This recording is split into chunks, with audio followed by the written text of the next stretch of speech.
Hi, I'd like to talk about the appraisal and seller concessions. So what is a seller concession and how are concessions handled in an appraisal? First, I'd like to talk about appraisals and the purpose of the video.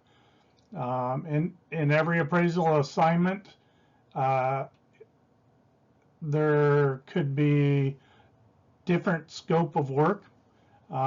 Every assignment is different and you cannot compare them.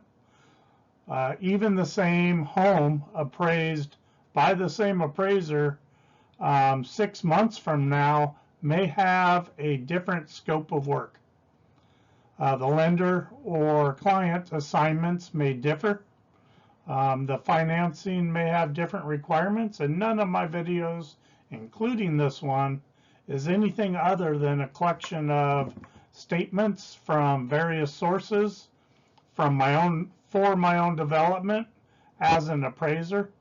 I learn something new every day, and oftentimes through my interactions with real estate agents, I learn the most. So first, concessions are adjusted in the amount they change the sale price.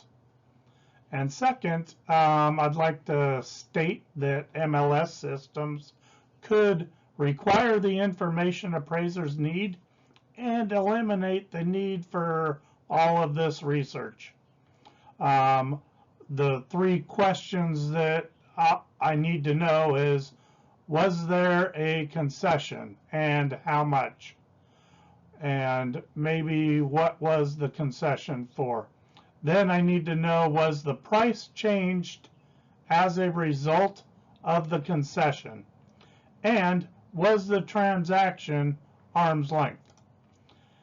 And then what brought this to the forefront was that recent lawsuit and a conversation I had with my son, who's an agent, and his friend, who's an excellent agent as well. And their managing broker told them that to expect some changes in appraisals based on that lawsuit, that appraisals might be coming in low because of appraisers adjusting for the seller concessions. So if they sell, here's a the third bullet point is, if a seller or seller's agent continues to pay the buyer's real estate agent commissions in accordance with local, common, and customary practices, these amounts are not required to be counted towards the IPC limits for the transaction. So I'll discuss, that aspect of seller concessions in more detail in the following pages if you want to continue with the video. Thanks.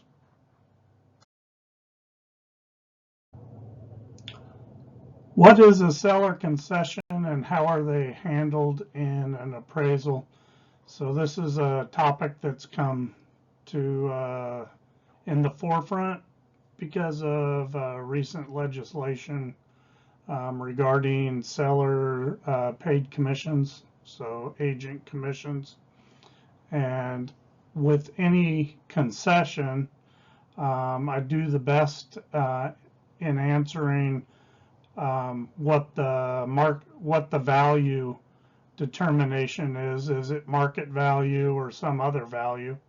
And was the transaction arm's length? So those two things I want to have answers to. And then, was there a seller concession given? And if it was, how much was it for? And if it was given, how much did that concession affect the price of the sale of the property? So those basic elements are what I'm trying to find.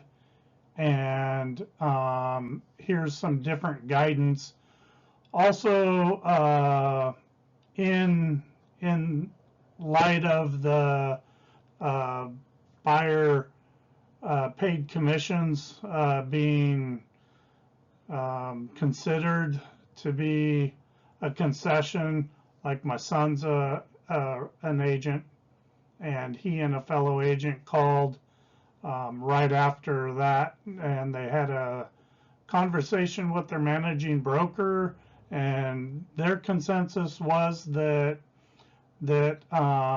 it's going to affect almost all appraisals, and that all appraisals are going to be a little bit lower because of the concessions for the buyer commissions. So it was, my thought that that probably wasn't how it was going to affect appraisals.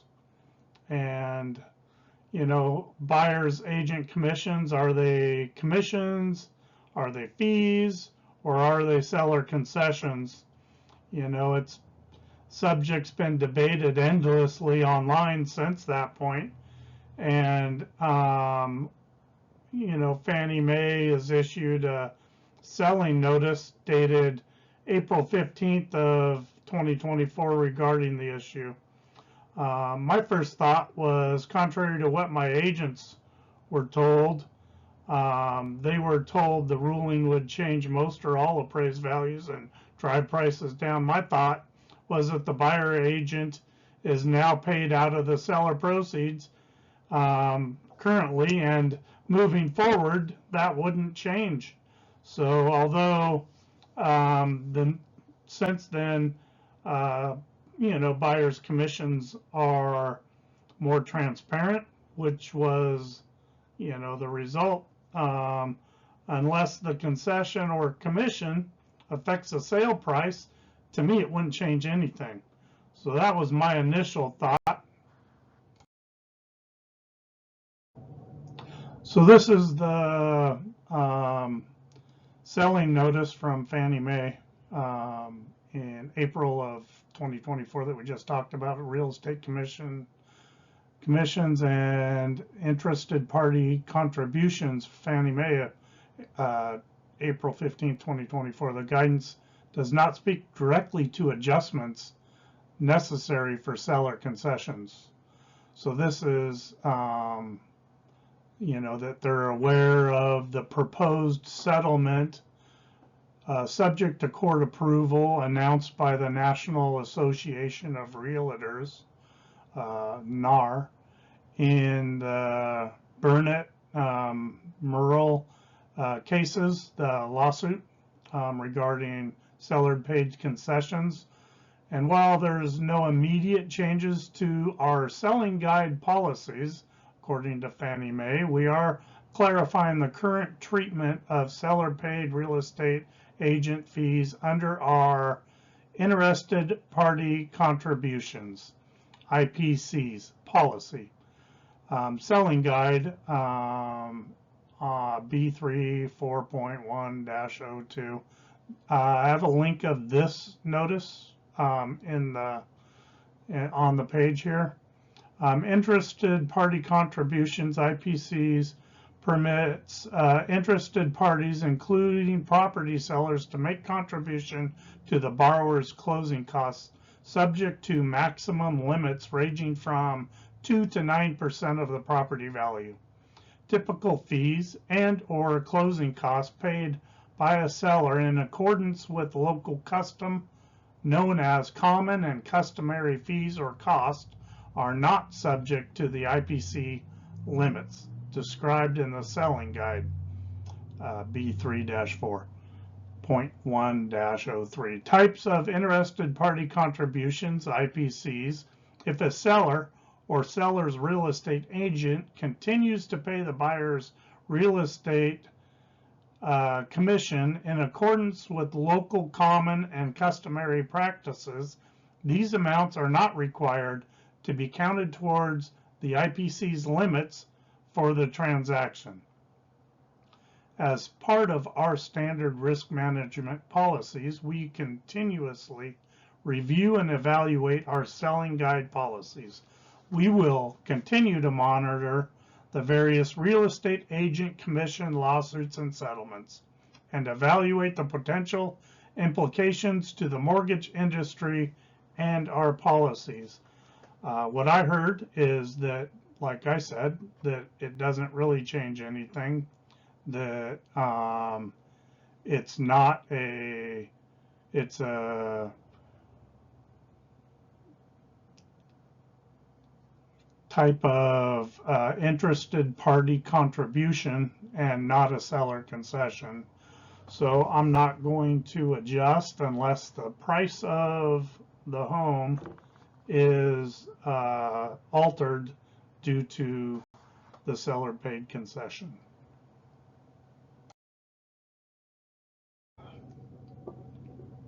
So looking at the IPCs, Fannie Mae's interested party contributions, if you click on the link to IPCs, the overview, interested party contributions, IPCs are costs that are normally the responsibility of the property purchaser that are paid directly or indirectly by someone else who has a financial interest in or can influence the terms and sale or transfer of the subject property.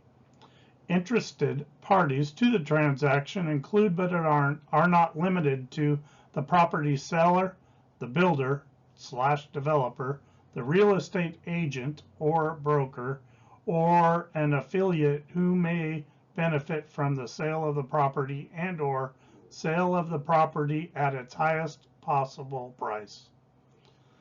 A lender or employer is not considered an interested party to the sales transaction unless it is the property seller or is affiliated with the property seller or another interested party to the transaction.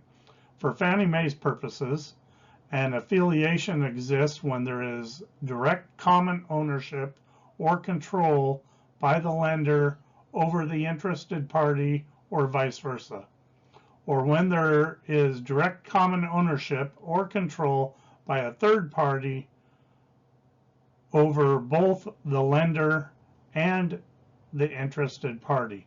A typical ongoing business relationship, for example, the relationship between a builder and a lender that serves as its financial institution, does not constitute a affiliation. IPCs are either financing concessions or sales concessions.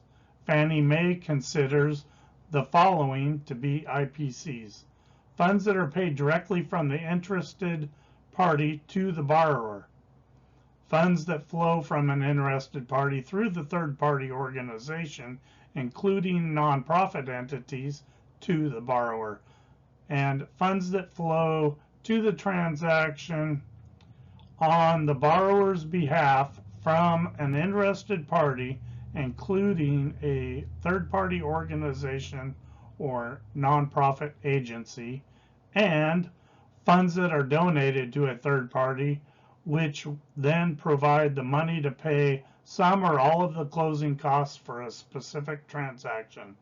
A lender credit derived from premium pricing is not considered an IPC, even if the lender is an interested party to the transaction.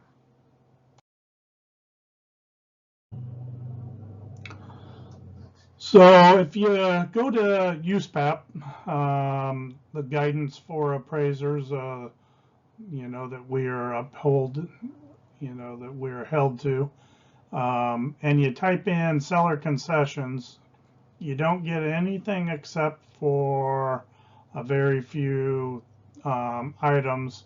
And in USPAP, appraisers, real property appraisers, there's just a couple sections that development of an appraisal and the delivery of an appraisal.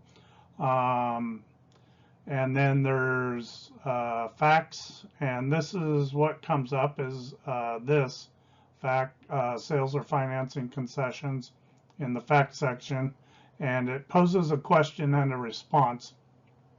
So in the first slide, we talked about how you can't, every appraisal might be different depending on a lot of different things. Here's another item that would make an appraisal different, is the time market, the market at a specific time. And the same assignment on a property might differ now from 6 months ago or 6 months from now.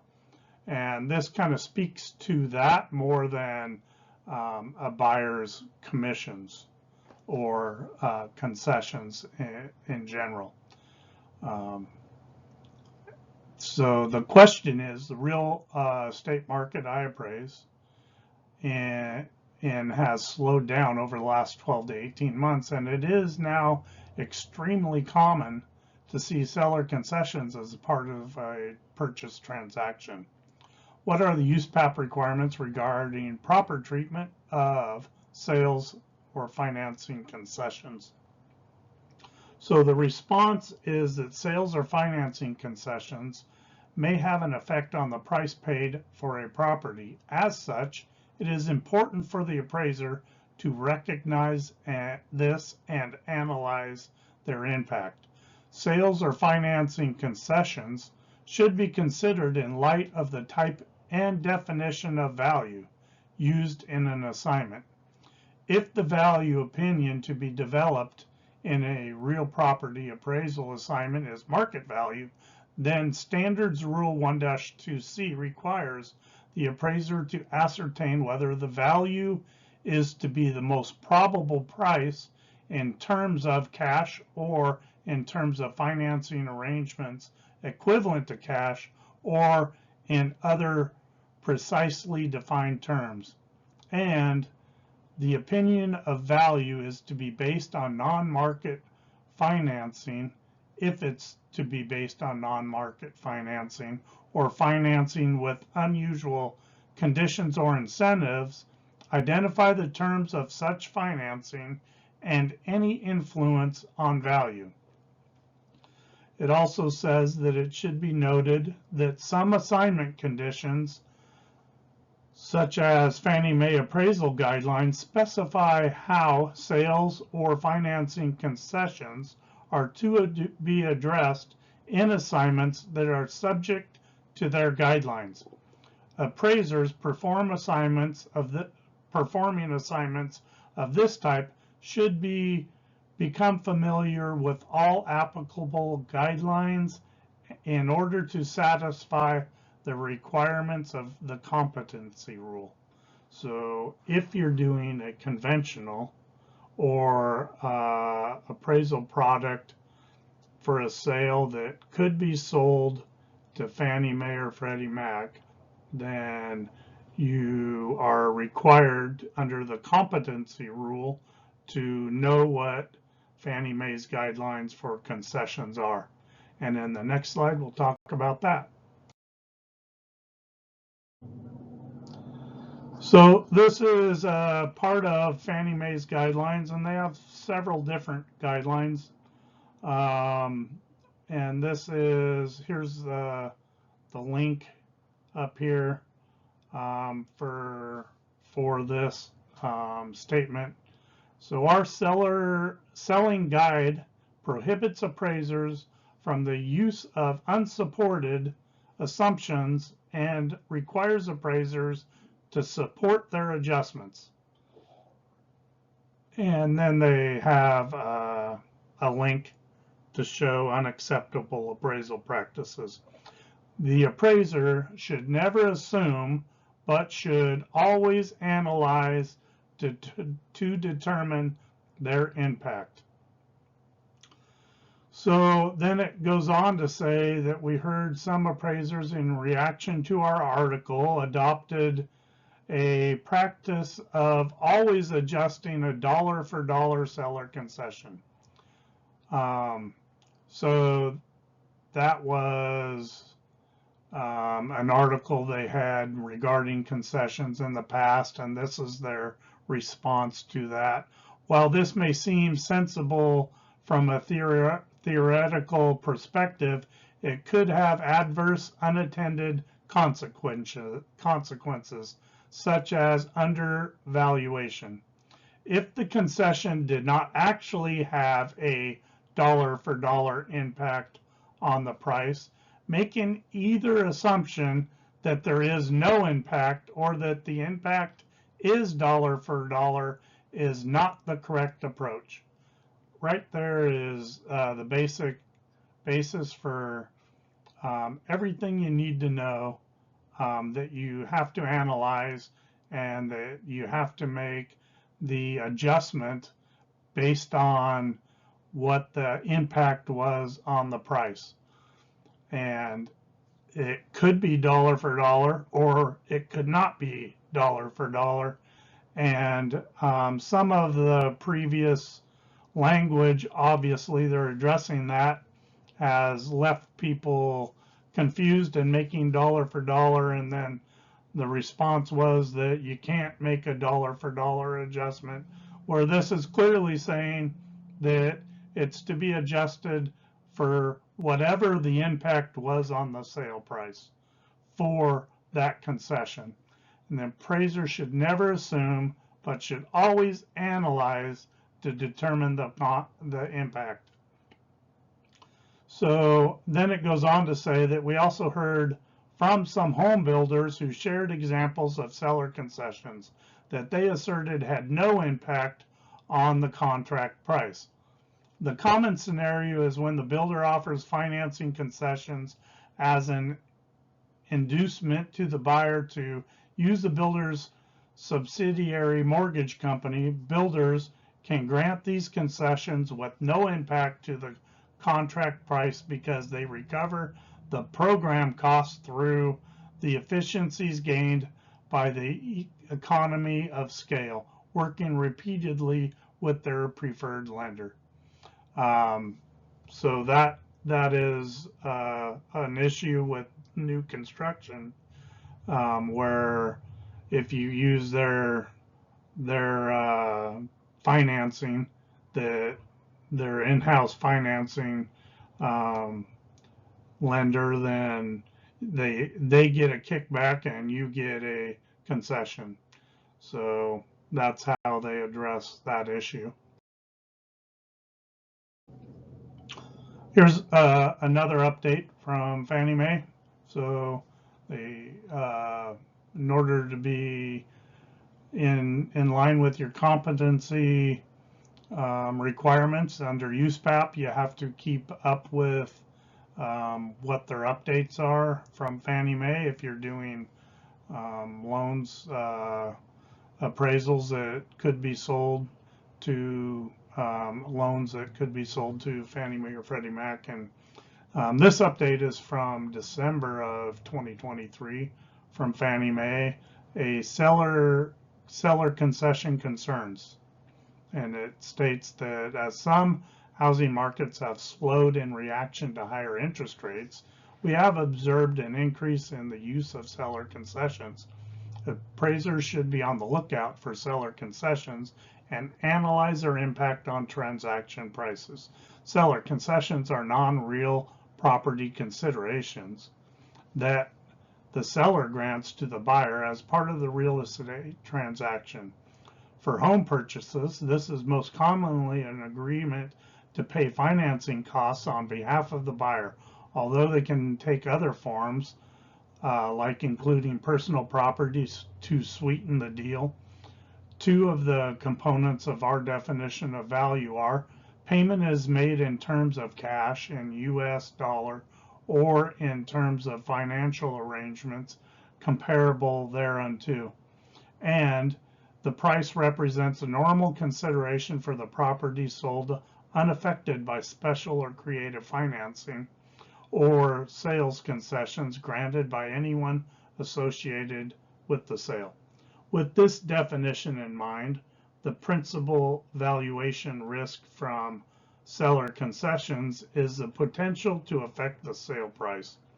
was the price increased to cover the cost of the concession? So that is the question. And this is right here what is never in MLS. So it's often you'll see in MLS or in any MLS that I've been associated with, that which is 3 of them. You might see that there was a $10,000 seller concession, but it never talks about what's important, how it affected the sale price. So that's on the first slide. That's my hoping that I wouldn't have to do the research that I do to try to figure these things out if in MLS the listing agent stated that there was a $10,000 seller concession and it affected the sale price by $5,000 or whatever number. And the price was increased to account for that seller concession. And we'll talk about that at the end as well.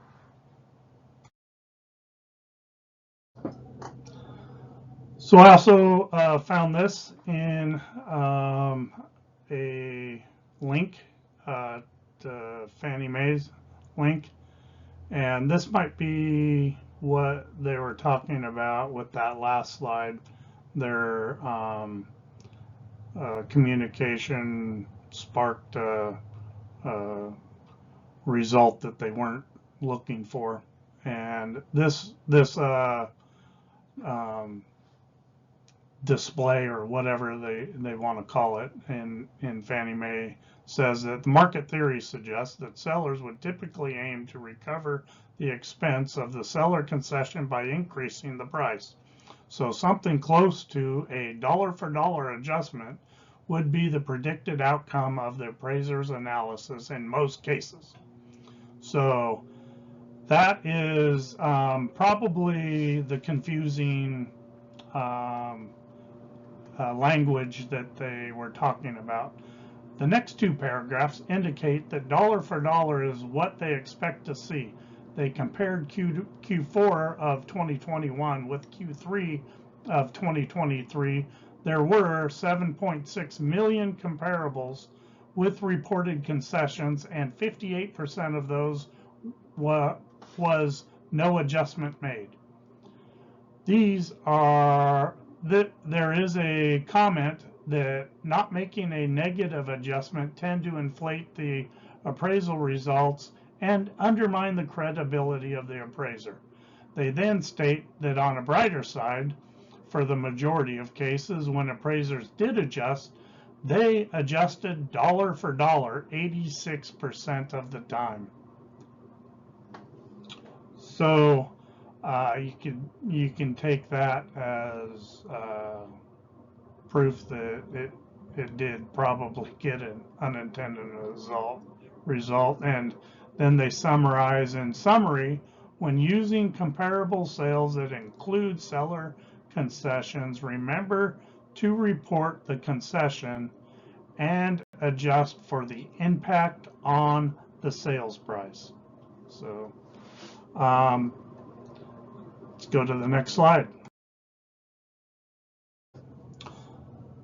So here's another Fannie Mae originating and underwriting / appraiser update September 2024.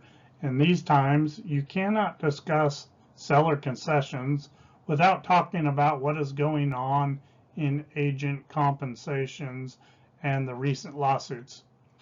And today I saw a post in a real estate appraiser forum where an agent talked about it, and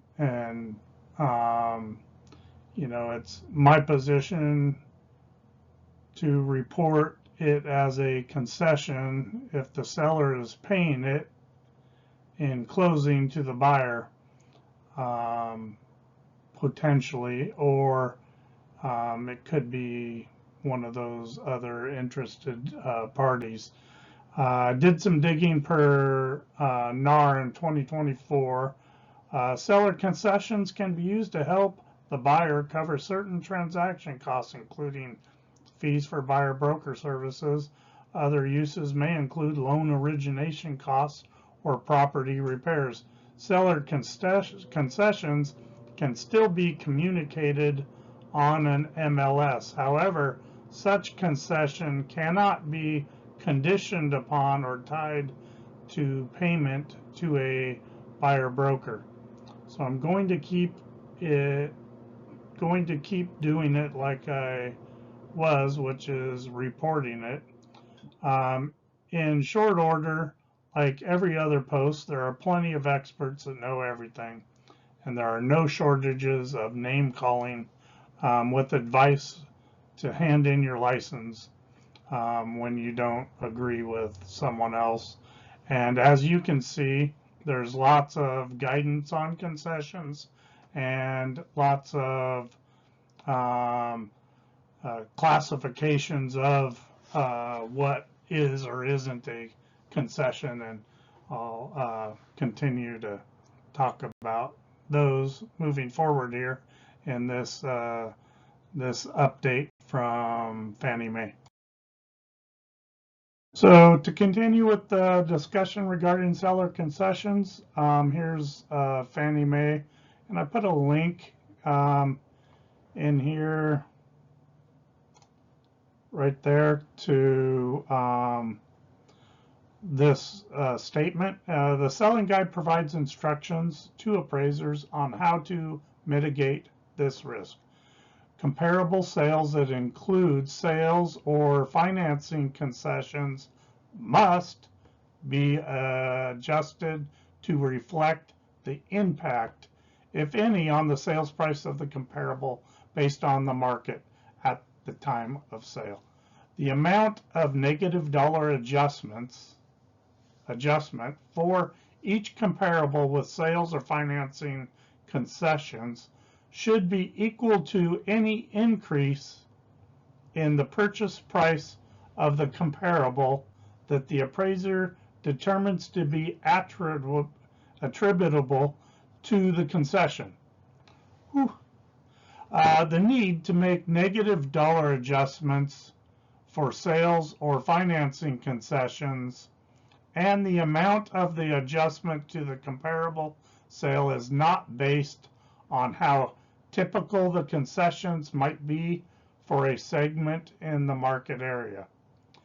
It also says adjustments must reflect the difference between what the comparables actually sold for with the sales or financing concession and what they would have sold for without the concession, so that the dollar amount of the adjustments will approximate the reaction of the market to the concession. If the appraiser's analysis determines that the market reaction is the full amount of financing concession, a dollar for dollar adjustment is acceptable. So if you look at list price, the pending price, and the sale price, you have all of that information in MLS. And where I struggle with this statement is that if it is listed and pending at, say, 410 and sells for 400, it's the value decreased by 10,000. What if there's a $10,000 seller concession that also happened during this transaction? So I have to go research and try to find the listing agent, which it's in MLS, but then try to get them to interact with me to find out if maybe without the seller concession, the price would have declined 20,000 and that it actually increased it by 10,000 because of the seller concession. But I wouldn't know that because I'm not party to the transaction, and the listing agent also might not know that because maybe the only one that knows that is the buyer's agent or the buyer, because they're the one that made the decision. So finding this information out is problematic, and you can't go knock on the buyer's door and ask them. But you can see the dilemma appraisers have, and how more information than MLS would help in finding out the information that we're required to find.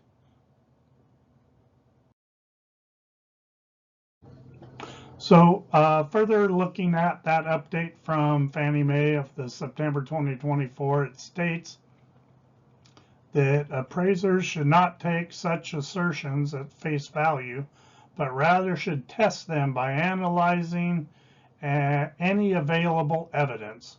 One way to analyze the impact is a paired sales analysis. Compare the price of the sale with concessions against similar sales with no concessions. They can also be compared to cash sales, which might be helpful, but it's hard to determine what has a concession and what doesn't unless it's required to put that there was a concession and how much the concession was in every MLS listing. Because, you know, I'll get into what I do and what's required of me to do as the pages roll on here. But to continue, it says, another good reference point is the builder's standard price sheet.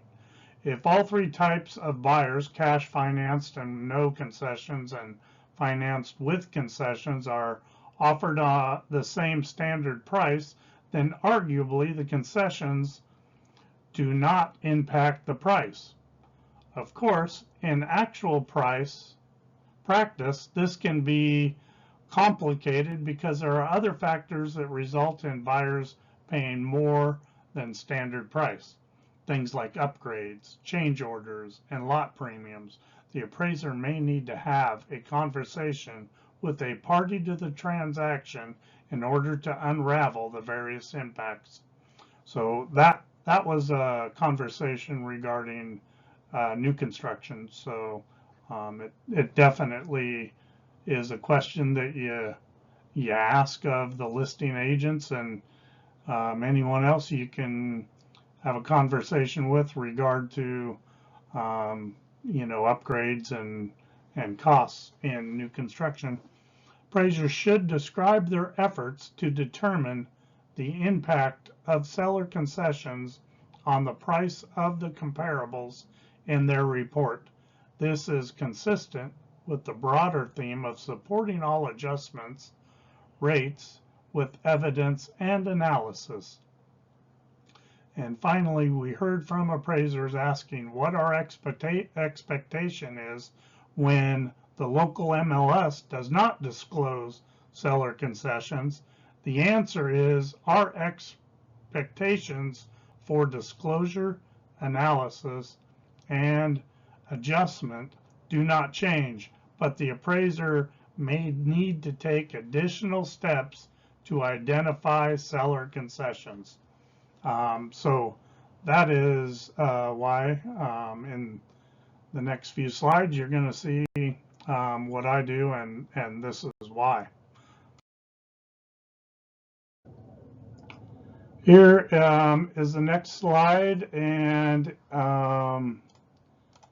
this here's the link to the information that we're displaying here. Comparable sales that include sales or financing concessions must be adjusted to reflect the impact, if any, on the sales price of the comparable based on the market at the time of sale.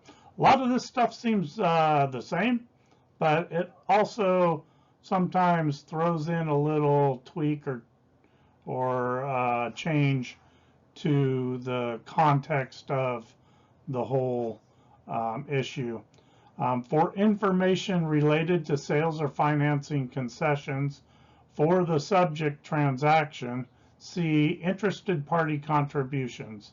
Examples of sales or financing concessions include interest buy-downs or other below market rate financing, loan discount points, loan origination points, closing costs customarily paid by the buyer, payment of condo co-op PUD fees or assessment changes, refunds of or credit for borrowers' expenses, absorption of monthly payments, assignment of rental payments, and inclusion of non-realty items in the transaction. So that is a quick rundown of some of the things a seller concession can consist of. So this is further guidance from Fannie Mae regarding seller concessions, and it says that the dollar amount of sales or financing concessions paid by the seller must be reported for the comparable sales if the information is reasonably available. Reasonably available. And so then sales or financing data should be obtained from parties associated with the comparable transaction, such as the broker, buyer, or seller, or a reliable data source. So what you have access to is the seller's agent from MLS. Doesn't give you the buyer's agent. You could possibly knock on the door, but I would say that is not reasonably available. Nor would I probably try to find the homeowner and contact them. Also not probably reasonably available, and I know none of my peers would do that. And so it continues to say, if information is not available because of legal restrictions, which that might be, or other disclosed related problems, the appraiser must explain why the information is not available. If the appraisal report does not provide enough space to discuss this information, the appraiser must make an adjustment for the concessions on the form and include an explanation in the addendum to the appraisal report. So, yeah, the addendum gets long when you follow all the rules. The amount of negative dollar adjustments for each comparable with sales or financing concessions should be equal to the increase in the purchase price of the comparable that the appraiser determines to be attributable to the concessions. The need to make a negative dollar adjustment for sales or financing concessions and the amount of the adjustments to the comparable sales is not based on how typical the concession might be for the segment of the market area. Large sales or financing concessions can be relatively typical in a particular segment of the market and still result in a sales price that reflects more than the value of the real estate. Adjustments based on a dollar for dollar deduction that are equal to the cost of the concessions to the seller as a strict cash equivalency approach would dictate are not appropriate. So they're saying a dollar for dollar that's equal to the cost of the concession to the seller as a strict cash equivalency approach would dictate are not appropriate. Fannie Mae recognizes that the effect of sales or financing concessions on prices can vary with the amount of the concession and differences in various markets. So they just said, they just talked about, if you read it, a dollar for dollar would not be appropriate. And in a previous statement, they talked about a dollar for dollar adjustment and cited some information that 86% of the concessions were dollar for dollar adjustments, but here we state they're not appropriate. So you can see where it gets confusing. Fannie Mae recognizes that the effect of the sales or financing concession on sales prices can vary with the amount of the concession and differences in various markets. Adjustments must reflect the difference between what the comparable actually sold for with the sales or financing concession and what they would have sold for without this concessions. So the dollar amount of the adjustment will approximate the reaction of the market to the concession. If the appraiser's analysis determines that the market reaction is the full amount of the financing concession, a dollar for dollar adjustment is acceptable. So they clean it up there. Kind of seemed unnecessary to have to state it and then clean it up. Obviously, they're trying to direct, maybe as a response to, I don't know if this came after that 86% figure was determined, but anyway, let's move on. So, like I said in one of the previous slides, every article or excerpt you read from the Fannie Mae or USPAP or whatever gives you a little more context into the direction you should be making with adjustments. And here's, a link to this one where I talked about adjustments for concessions, and this states that positive adjustments for sales or financing concessions are not acceptable.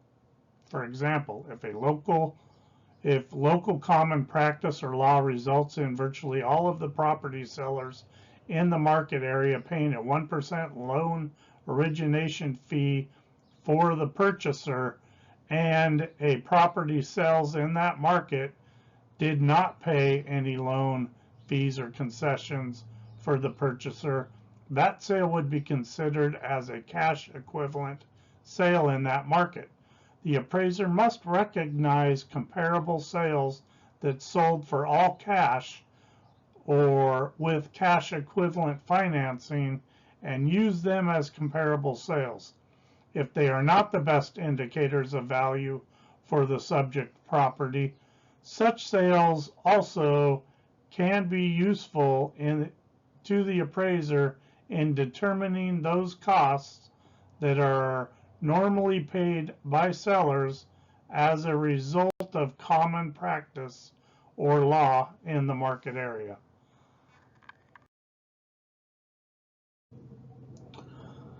So moving on from the Fannie Mae stuff, we covered USPAP and then everything I could find that Fannie Mae sent. And as an appraiser, if there was a seller concession, I want to know that there was, and then I have to know if the sale price was raised due to the concession.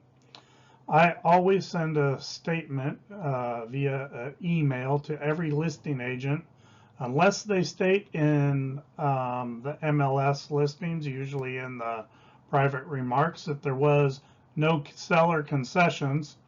If the agent would state there were $10,000 in seller concession for closing costs and the sale price was raised $5,000 or $7,500 or $10,000 as a result, and the transaction was arm's length, I would not need to send an email.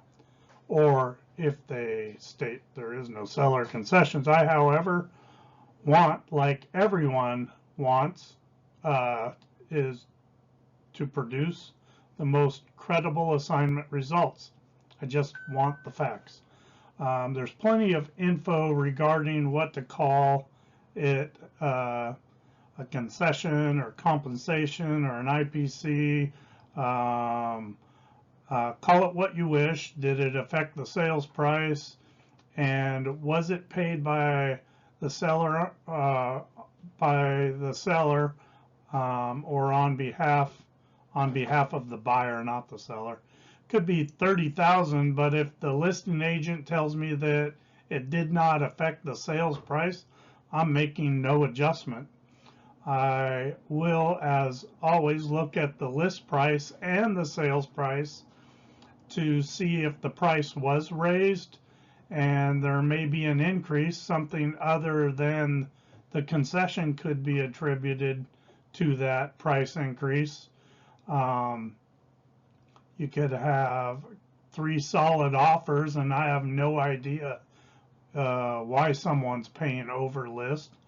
But if they were told to come in with their highest and best, knowing they need to pay more than list, and the listing agent tells me that the concession had no effect on value, I'll make no adjustment. If I do not have the facts, 50% of the agents are not forthcoming, and I'll show you some of my results on that. And maybe some of their clients told them not to divulge the details of the negotiation for whatever reason. And then there's an issue with keeping confidential information on your client. So I understand that, but if there was a concession and the price was raised, my assignment results are going to be different than what the facts are, and that's not good for anybody in the market. And I acknowledge there's many different intricacies to what the buyer's looking to get out of it and what the seller's looking to get out of the transaction. There's an infinite number of reasons why it goes above list. Maybe it was listed low on purpose and created a buyer frenzy, and they ratcheted up the price and took a concession, and maybe they that concession isn't obvious based on the list price, contract price, and sale price, because of other factors that are driving it up and some that are driving it down. So the agents are my only source of reliable factual information, but often they're confused about what I'm asking, and I don't know how to ask it any clearer. And we'll look at that in the next couple slides, and maybe you can help me out. So this is in response to a Fannie Mae's guidance, and they talk about another good reference is the builder's build sheet and the types of buyers: cash finance with concessions or with concessions. I think we looked at this earlier, and they offer some different suggestions here, and they state that we finally heard from appraisers asking what our expectation is when the local MLS doesn't disclose seller concessions. The answer is that our expectation for disclosure analysis and adjustments don't change, but the appraiser may need to take additional steps to identify seller concessions. So We talked about that, but they list them here. Contact the parties involved. Appraisers can reach out to real estate agents, sellers, or buyers involved in the transaction to inquire about any seller concessions. This direct communication can provide valuable insights that may not be available through MLS. Review the sales contract. If applicable, appraisers should review the sales contract for the subject property and comparable properties. I don't know how you would access the sales contract on a comparable. The contract often includes details about any seller concessions, such as contributions towards closing costs or other incentives. Analyze public records, so tax records, deed records, may confirm information about seller concessions. Appraisers can use these records to cross-check and verify any concessions that may have been part of the transaction.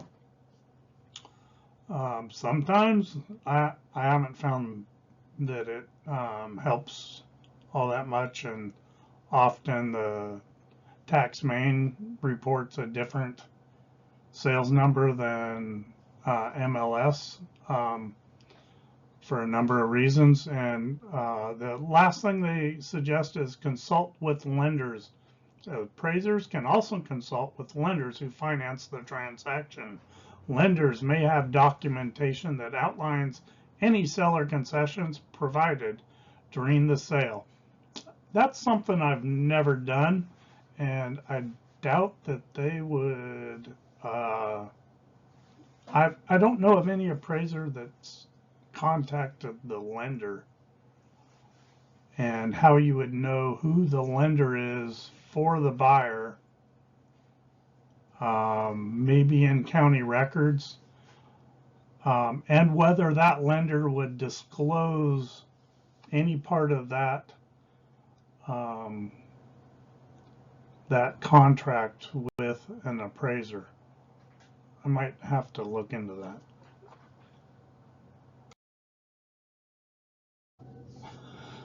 So, as USPAP indicated, the concession is tied to the definition of market value or a value, and if it's market value, is it tied to an arm's length sale?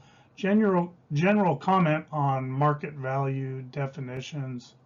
So, market value appraisals are distinct from appraisals using other types of value, because market value appraisals are based on the market perspective on a normal or typical premise. These criteria are illustrated in the following definition of market value, provided here as an example.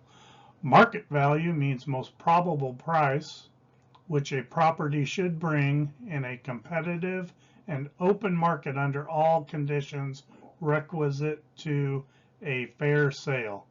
The buyer and seller each acting prudently and knowledgeably and assuming the price is not affected by undue stimulus. Implicit in this definition are the consummation of a sale as of a specific date and the passing of title from the seller to the buyer under conditions whereby 1. The buyer and seller are typically motivated. 2. Both parties are well informed or well advised and acting in what they consider their own best interests. And 3. A reasonable time is allowed for exposure in the open market. And 4. A payment is made in terms of cash, in US dollars, or in terms of financing arrangements comparable thereto, and the price represents the normal consideration for the property sold, unaffected by special or creative financing or sales concessions granted by anybody associated with the sale. So that's the definition of market value. And I think in the next slide I cover arm's length, but that's important as well. Let's take a look. So this is what I send each listing agent, and also in my appraisal software, sometimes I get hints at what I'm going to find regarding seller concessions. It's not uncommon for the MLS to have nothing listed in my software, but there are peer comps, what other appraisers used in their reports, and there could be no concessions. Several comps might have an amount, different amounts, or a combination of different amounts, and so I never rely on, I can't rely on that information because it's all different, and it's not anything I rely on, nor do I rely on anything on the peer comps, in that I find everything out on my own. But I use that as a basis and kind of a baseline. But on every listing agent for every comp, I send an email unless the MLS states no seller concessions. So this is my email. It says my name and that I'm a local appraiser. Recently considering your recent listing as a comparable property for a nearby sale. Please let me know about your transaction. Was it arm's length? Were there any seller concessions given? Any other pertinent information would be appreciated. So then I bullet, were there seller concessions, and highlight it. And then I say, were they part of the original contract? Was the offer price raised to accommodate the concession? And was the concession a part of the negotiation for items found during inspection or another cause? And then, how do you think the concession affected the price? If the transaction was not arm's length, describe the conditions of sale if you can. Occasionally I get like 50% response to this. Probably 5 to 10% say no seller concessions. And of the 50% of respondents, probably 5 to 10% or of those have questions about what an arm's length transaction is, or state that it's not arm's length. And in further conversation with them, it's obvious that it was arm's length, and then they understand a little bit. But I'll list some of my conversations, and maybe you can help me change what I'm asking here, because it's obviously not clear, but it seems clear to me.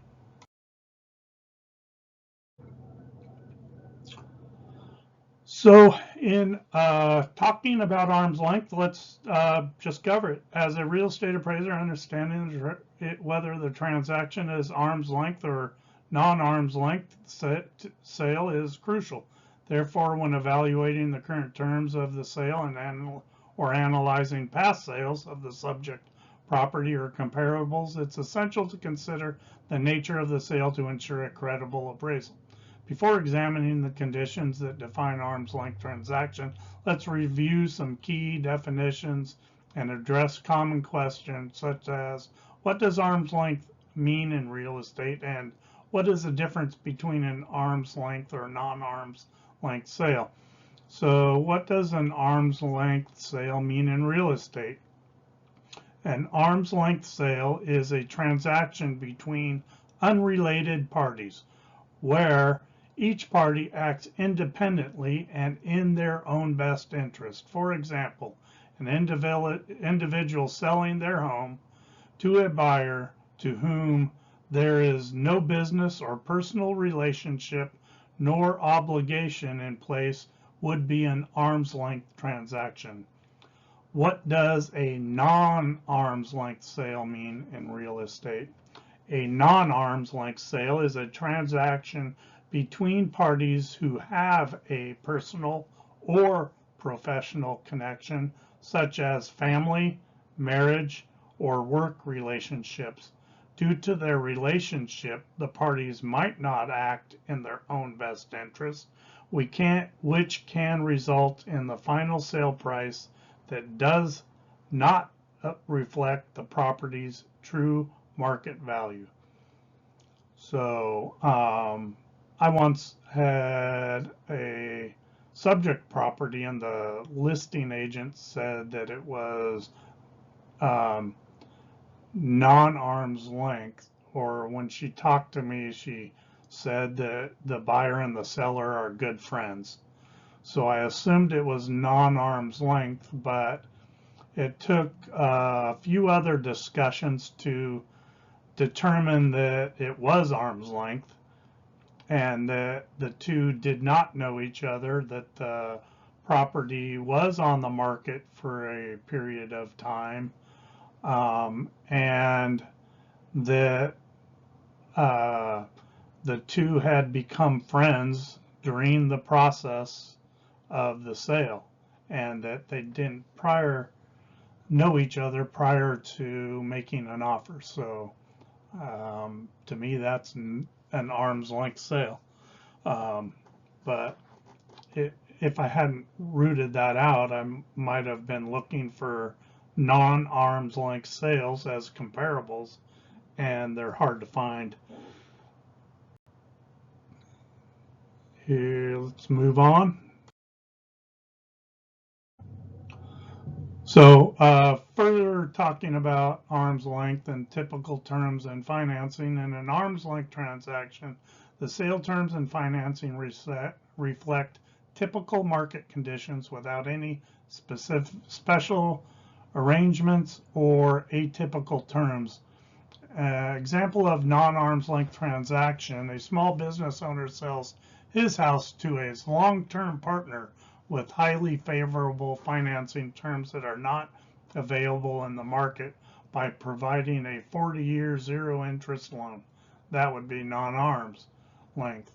No unusual concession. In an arm's length transaction, no party makes unusual concessions. It would be made under normal market conditions. Example of non-arm's length transaction: employer sells a property to an employee and agrees to pay 80% of the down payment for the mortgage or loan, all of the closing costs, the transfer tax, and any and all repairs up to $50,000 for the first 5 years of home ownership. And then parties are not related. In an arm's length transaction, the buyer and seller do not have any personal or business relationship that could influence the transaction. Example of non-arm's length transaction: a property sold between siblings, which might involve a discount price or other favorable terms not reflective of the market. Example of non-arm's length transaction: another one is a homeowner sells a property directly to a friend without listing it on the market, preventing it from being exposed to market dynamics and competitive offers. So those further talking about arm's length. So here is part of my disclosure of seller concessions and my responses from listing agents. For the most part, I get a good response, and my interactions with agents are positive always. And here are some examples, and some of the information's redacted, but you can see comp 1's a cash sale. Comp 2, I got no response. Comp 3, it says yes, arm's length and no concessions. So that's perfect. And comp 4, it was a full asking price offer, and we ended up giving them 10,000 in concessions because the house needed a new roof. Let me know if you need any more help. So I did, but I don't think I put that on here. And 5 was no response. So you can see how many don't respond. If in MLS it says there was a concession, I usually have to, like this one, it was 10,000. I think it was in MLS, but I still don't know the answer to whether it increased the price and whether that increase was due to the concession, which is um, the rest of the information that is needed. Um,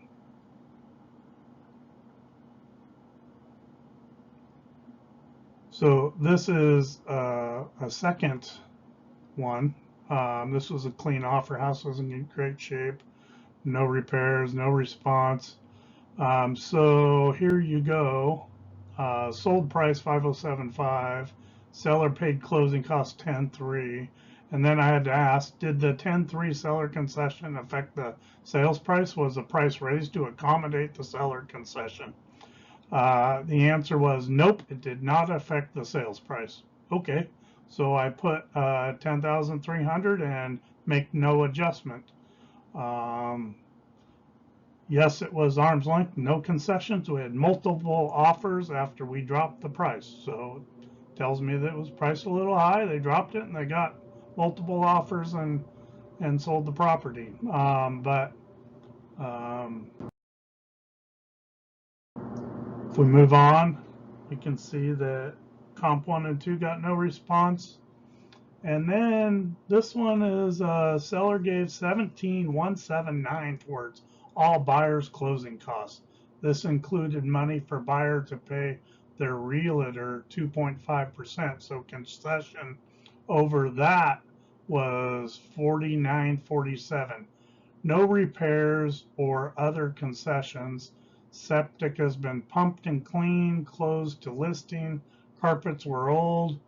No relatives involved in the listing portion, all the best. So I said the sold price was lowered by 10,000 and a concession was given. Did the concession affect the sales price of the house? If there had been no concessions, would the house have sold for less or the same? I know you may not have this information because it is what the buyer was thinking, but they possibly could have communicated something regards to the concessions and the price.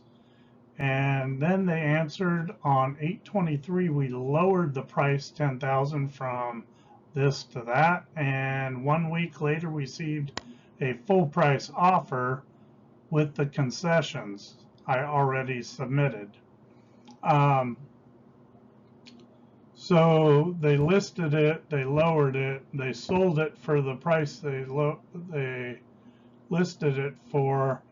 There were a concession of 17,179 that including the buyer's 2.5% commission, and over that amount included a concession for 49.47 for buyer's closing costs, but the price wasn't raised, and the the 2.5% is considered, possibly IPC, and the concession over that is 49.47, but it sold for what it listed for, and that concession apparently did not affect the sales price of the house, or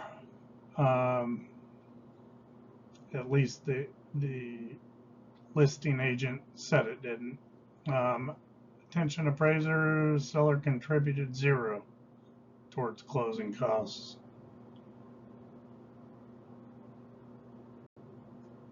And the fifth one was lowered to an appraised value. So here's some more. There were no seller concessions. The home needed carpet replaced due to a dog smell and laminate flooring. So it don't matter. There were no seller concessions. 2 didn't respond. 3 didn't respond. 4 said in their listing no buyers concessions. Here's another one. It was arm's length, and there were no seller concessions. And then they had multiple offers, and they reduced the price $10,000 after the inspection, and went with that offer because it was cash, even though the other one was higher. Please let me know if you have any other questions. So there were no concessions. No concessions. $400 credit instead of repairs.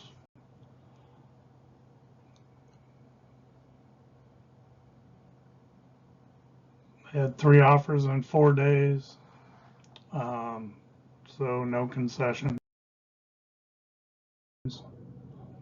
And then here's another one, and it looks like this one got a little back and forthy. So I reached out. I'm happy to help. Yes, initially 10,000 in buyer closing costs and prepaids. It added 1,500, and then added another 1,500 for some mold remediation. Were there any part of the original contract? 10,000 were part of the original contract. This is still the agent. Was the offer price raised to accommodate the concession? Yes. Was the concession part of the negotiation? So an additional 1,500 after inspection. So then the question of how do you think the concession affected the sale price? Here it said yes and not at all, as I had made sure the comps were there in case we had someone offer over ask for concessions as a part of the offer. And was it arm's length? Yes. Please let me know if you have any other questions. Well, I do. The question was the price raised to accommodate the concession? Was yes. Then how do you think the concession affected the price? Was not at all. The price was raised 12,500 from list to sale, and the price raised that price was raised 12,500 for the concessions or something else.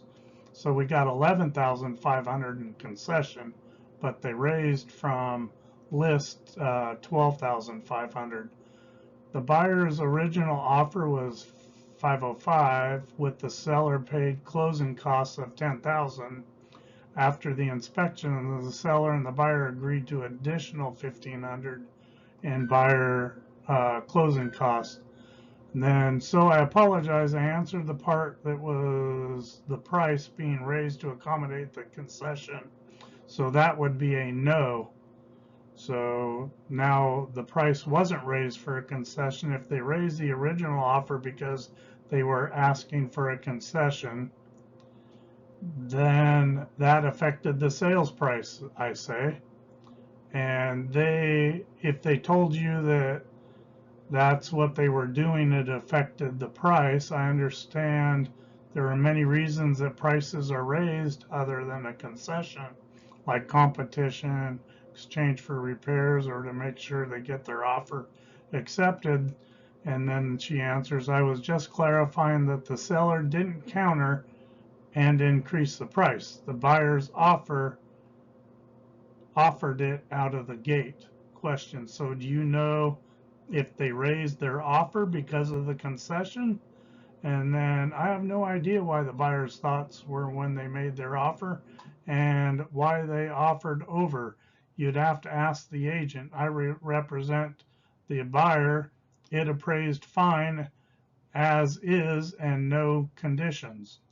All right, so we got into a back and forth that left me confounded. I don't know if I applied a concession there or not. I would think I probably did.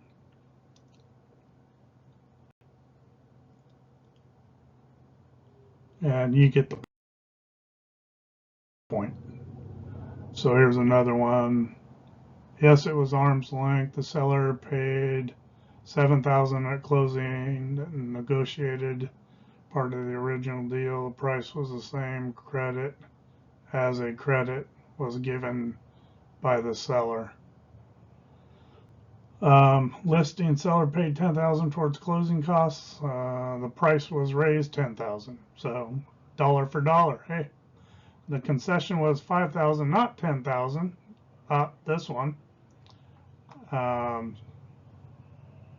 So I asked, and then true, I was thinking about a different property that recently sold as well in the same area that had listed. So I don't know how we iron that out, but you can look at this one, I think.